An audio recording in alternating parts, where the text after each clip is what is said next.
اعوذ باللہ من الشیطان الرجیم بسم اللہ الرحمن الرحیم۔ سورہ ہود کے 8ویں رکوع میں جو مضمون چل رہا تھا، حضرت شعیب علیہ السلام اور ان کی قوم کے مابین جو رد و قدح کی تفصیل بیان ہو رہی تھی، اس میں ایک اہم نقطہ آیا ہے، وَيَا قَوْمِ لَا يَجْرِمَنَّكُمْ شِقَاقِي، اور دیکھو اے میری قوم کے لوگو، تمہیں میری دشمنی، میرا ذاتی بغض اس بات پر آمادہ نہ کر دے کہ تمہارا وہ انجام ہو جائے ان یصیبکم مثل ما اصاب قوم نوح، کہ تم پر بھی وہی عذاب آئے اللہ کا جیسا کہ آیا تھا قوم نوح پر، او قوم ہود، او قوم ہود، یا جو آیا تھا قوم ہود پر، او قوم صالح، یا جو آیا تھا قوم صالح پر، وما قوم لوط منکم ببعید، اور قوم لوط تو تم سے زیادہ دور بھی نہیں۔ یہ چار جو ہیں قوموں کے اوپر عذاب آ چکا تھا حضرت شعیب علیہ السلام کی قوم پر عذاب آنے سے پہلے، حضرت نوح، حضرت ہود، حضرت صالح، اور جہاں جن شہروں تک حضرت لوط علیہ السلام بھیجے گئے،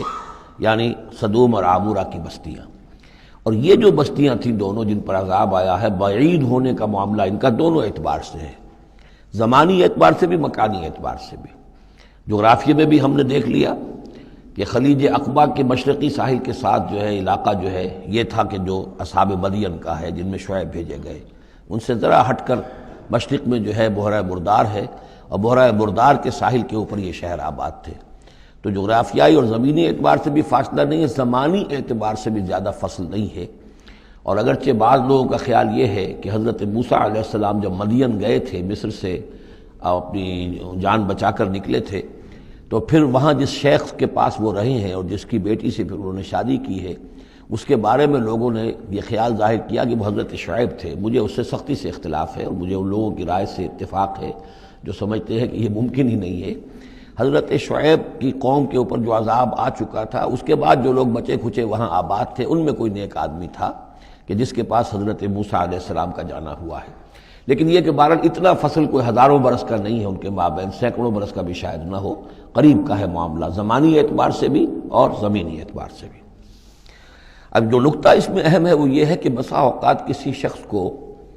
کسی داعی حق سے ذاتی پرخاش ہوتی ہے،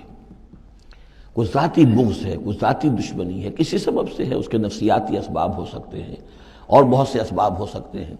اور صرف ایک ذاتی پرخاش کی وجہ سے وہ اس کی دعوت کو رد کرتا ہے، اس کی مخالفت پر کمر بستہ ہو جاتا ہے، اس کی دشمنی اختیار کرتا ہے۔ نتیجہ کیا ہے؟ اس کا کچھ نہیں بگاڑتا، اپنے آپ کو برباد کر لیتا ہے، اپنی تباہی کو دعوت دیتا ہے۔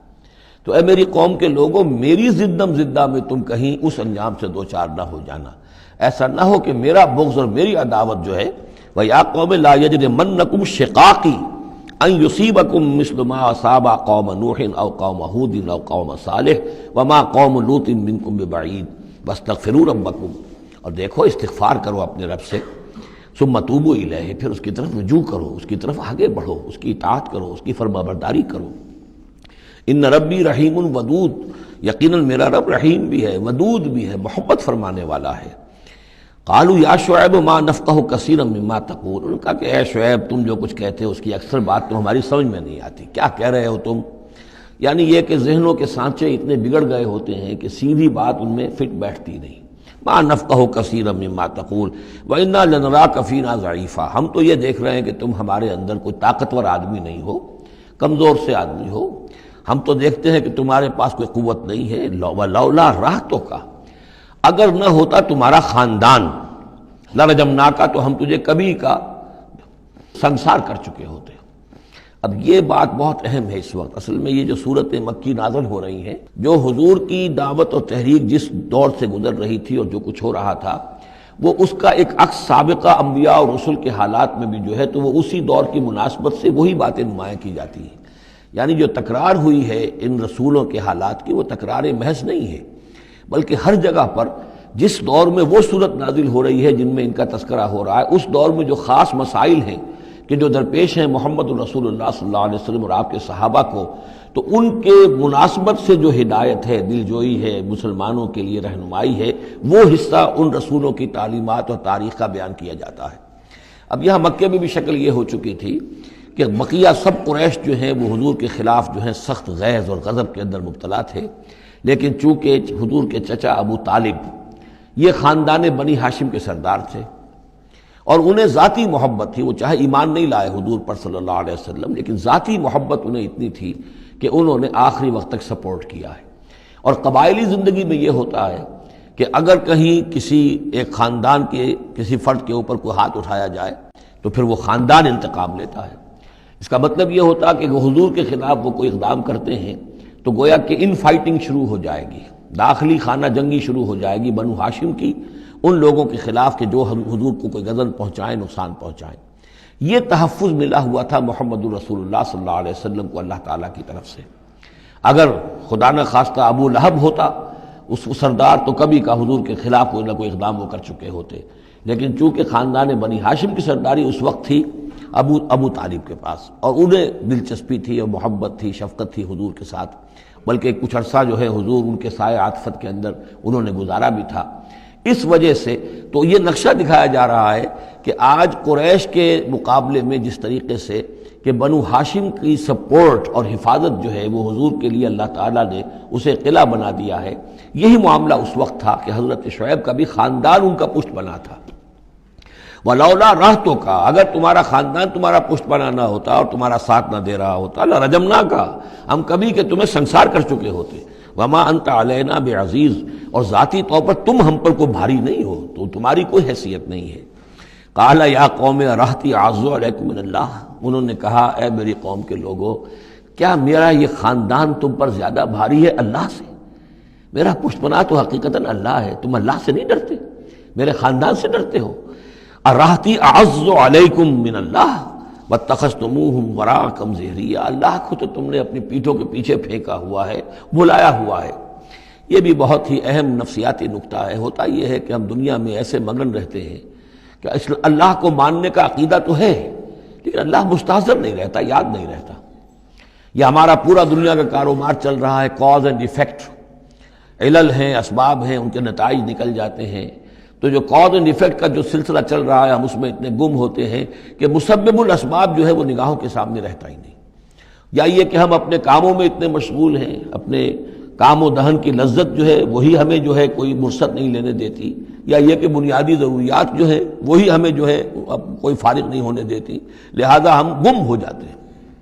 کافر کی یہ پہچان کہ آفاق میں گم ہے، اور مومن کی یہ پہچان کہ گم اس میں ہے آفاق۔ لیکن یہ کافر کا معاملہ کیا ہوتا ہے؟ اللہ کو مانتے تو وہ بھی تھے، مانتے تھے مشرکین مکہ بھی،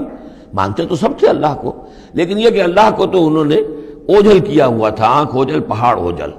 تم اللہ سے نہیں ڈرتے، میرے خاندان سے ڈرتے ہو۔ وَاتَّخَذْتُمُوهُ وَرَاءَكُمْ ظِهْرِيًّا، اللہ کو تو تم نے اپنی پیٹھوں کے پیچھے پھینکا ہوا ہے، یعنی اسے تو نسیم منسیہ کیا ہوا ہے، اس کی طرف تمہارا ذہن ہی نہیں ہے۔ ان ربی بما تعملون محیط، جبکہ میرا رب جو کچھ کہ تم کر رہے ہو اس کا احاطہ کیے ہوئے، تمہارا گھیراؤ کیے ہوئے اللہ، تم اس کی گرفت سے نکل کر نہیں جا سکتے ہو۔ یا قوم اعملوا علی مکانتکم انی عامل،